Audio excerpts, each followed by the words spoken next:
Hey guys, in this video I'm going to be giving a review on the capture card that I've been using for this channel over the past 5 years or so. It might surprise you if you didn't know about this already, which I'm sure most people don't since I don't really make it public anywhere. So once I started uploading Wii U content onto this channel, I realized that I'm going to need to get a capture card, but I also did not want to spend the ridiculous prices to get an Elgato or something nice like that. So what I did was I went on eBay and I filtered the listings a little bit to give me only the best results, and I sorted it by price. And after filtering through a few results that obviously did not look like good fits, I found this one, and this one stuck out to me a little bit because it seems like it had everything I want, and it seemed honestly like it was too good to be true. So what this capture card is this is a $30 Chinese one that I bought off of eBay. It has no official branding, it barely came with any packaging at all, and you plug it directly into a PCI slot on your computer. So when I bought this, I really was not expecting much at all out of it, but this has served me much better than I ever thought it would. And this is still the capture card I'm using to this day. In this footage that you're watching right now, this is actually of the capture card.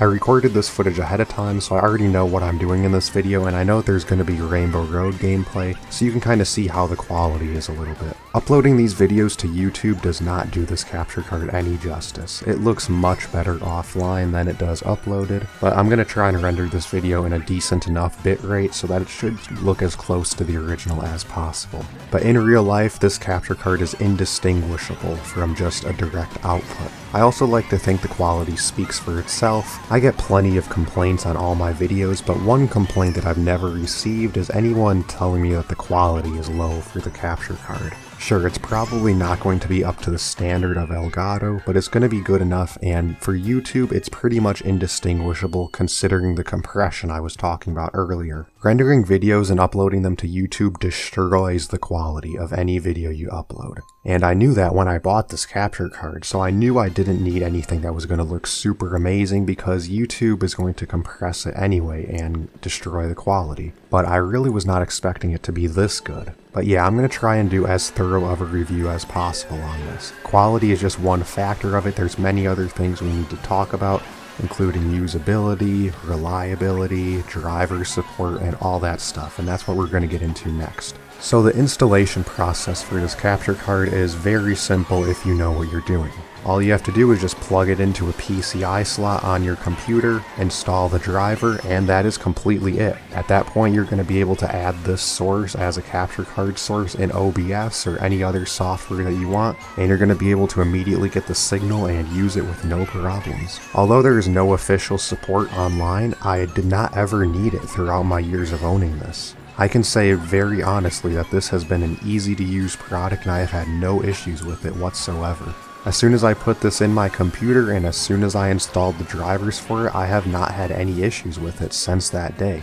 I have moved this capture card to various computers and it's the same process. I have never had any inconsistency with it. Like I said, since this has been my capture card for 5 years, I do not own an Elgato, I don't own an HD60 or anything like that, so I can't give you an accurate comparison of the two in terms of how reliable they are, but I can say just from talking to people who have owned Elgatos, it seems like it's not going to be quite as simple as this.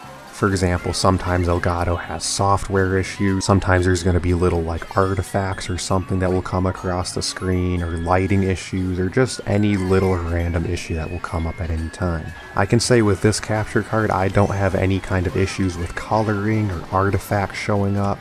Everything with it is completely fine. The only time where something like that might happen is if my switch is turned off and then I plug the cable in and then I turn my switch on. Sometimes audio will not come through, so I have to pull my switch out of the dock and put it back into the dock to let the audio come through, but that has been literally the only issue that I've had with this capture card. Other than that, if I have any minor issue at all, simply restarting my computer is enough to fix any of that. Next, let's talk about the build quality and how it's held up. So I frequently plug and unplug stuff into this capture card. I like to switch between my Wii U, my PS3, and my Switch all the time, and the capture card does not feel like it's being put under any stress by unplugging and replugging in HDMI cables a lot. It seems like it's holding up completely fine, and I have not noticed any kind of issues with the build quality on it so far. So the next thing I want to talk about with this capture card is the practicality of it. So this capture card is very easy to use. I just have it in as an OBS source and I can just use it and play on it whenever I want. And there is pretty much no input lag on it now. The amount of input lag depends on how powerful your computer is. And like I said, I have moved this around between computers before, and I can say that I have noticed on my most powerful computer there is pretty much no input lag on it.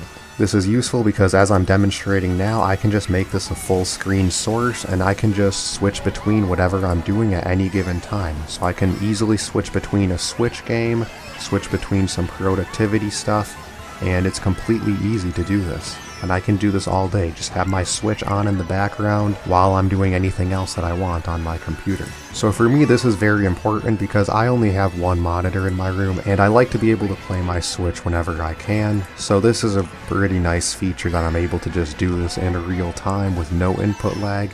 And I don't have to worry about any reliability issues with it. I never have any frame drops, I never have any kind of coloring issues or bitrate issues. From an in real life perspective, I can say that this honestly does look completely like just playing on a normal TV without the capture card even involved. That's how good the quality is, and that's how good the input latency is handled. So yeah, I think that pretty much sums up all of what I have to say about this capture card. Now the most important thing, would I recommend anyone to buy this? I would say if you are a somewhat technical savvy person, I would say you could get away with one of these and you could enjoy it and have a good experience with it. Like I said, it's as simple as just installing it into a PCIe slot on your motherboard, installing the drivers onto Windows, and then adding this as an input source in OBS. But if you're someone who wants there to be a support available if you need it, and a wide user base, and up-to-date driver support, then I would say go with a different type of capture card. This one might not be for you.